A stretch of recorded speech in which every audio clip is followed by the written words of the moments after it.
So last year I did a Christmas shopping guide for geeks, and because geeks can be hard to shop for, because generally when a geek is really geeky about something, when they want something they buy it.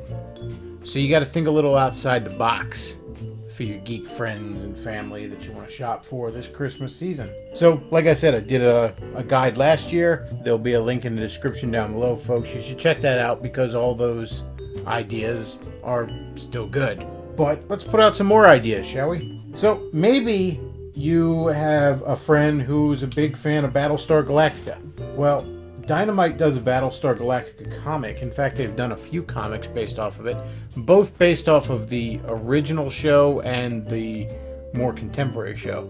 And perhaps most noteworthy, they did a miniseries called Battlestar Galactica versus Battlestar Galactica, which was a sort of interdimensional crossover between the two continuities, the original show and the more contemporary show. It's written by Peter David, and Peter David's just a tremendous comic book writer. I haven't read it myself. I'm not actually that in Battlestar Galactica, but I do know people who are. That's how I've heard of this. It's worth getting if you have a friend that's into that. Also, if you have a friend that's in the old Star Trek, well, got yourself a Trekkie friend there.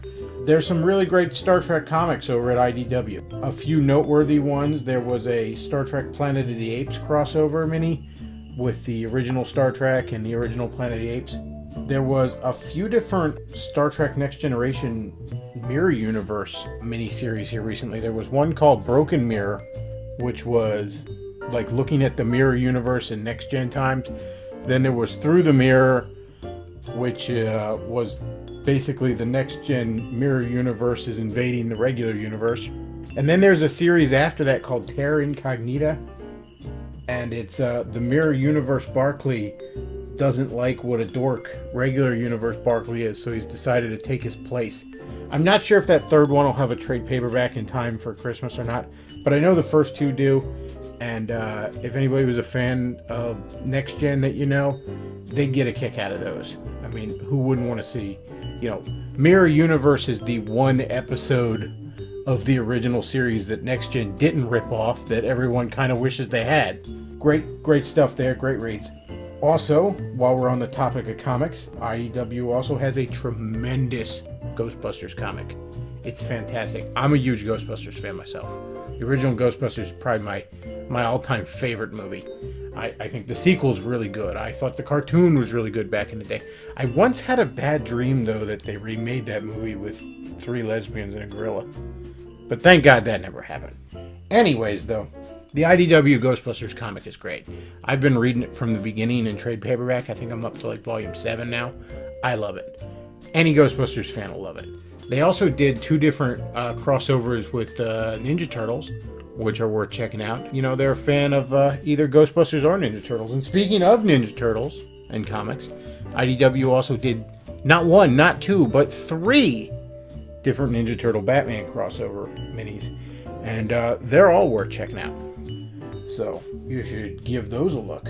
Let's say you got a friend and they're a comic book fan, and you're like, I don't know what comics to get them. Who knows what they've read, what they haven't read. Maybe they're a Spider-Man fan, like yours truly. Here's an interesting thing you can get them on DVD. Get them the MTV Spider-Man cartoon. A lot of people don't even realize this existed. Back in like 03, MTV did a not live action, sorry. Can't talk. It did a CGI Spider-Man cartoon that was sort of at like a rated PG level, which superhero cartoons almost never are. And it only lasted a season, but it was pretty good. And a lot of odds are, if you have a Spider-Man fan friend, they might not even know this ever existed. Speaking of Marvel, you have a friend who's a Marvel fan. There's a book called Marvel Universe by Peter Sanderson, I believe is the guy's name.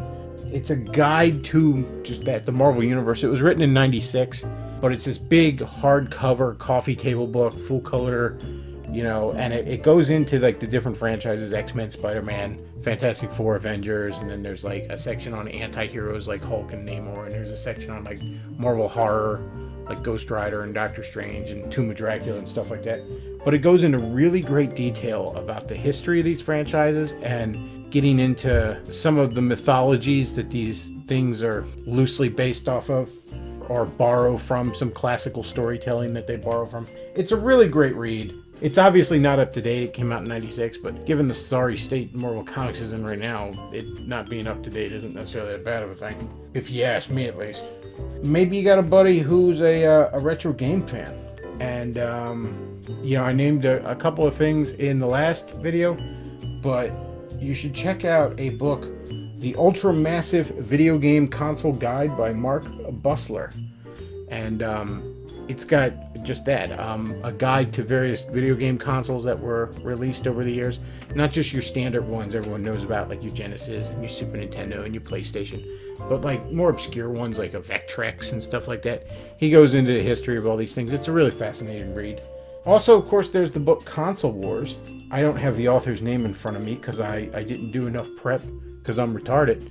But the book Console Wars is definitely worth checking out. It's just a history of the late 80s, early 90s. Ugh, man, I can't talk. But I'm not doing this in more than one take, damn it.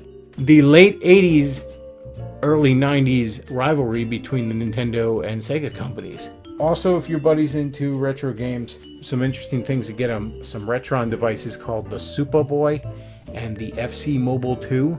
They play Super Nintendo and NES carts respectively. They're little handheld portable systems. I love them. I have both of these things. I have no complaints about them. And while I've never done this myself, because I also own an NES and a Super Nintendo, but you could actually plug these into a TV and plug controllers into these devices and use it just like an NES or a Super Nintendo, if you were so inclined. Good stuff. So I do suggest that. And one last thing. I know I've named a lot of comics, and I did in the last video too, because I'm a comic geek. What can I tell you? That's my first love in this life when it comes to geekery is comics.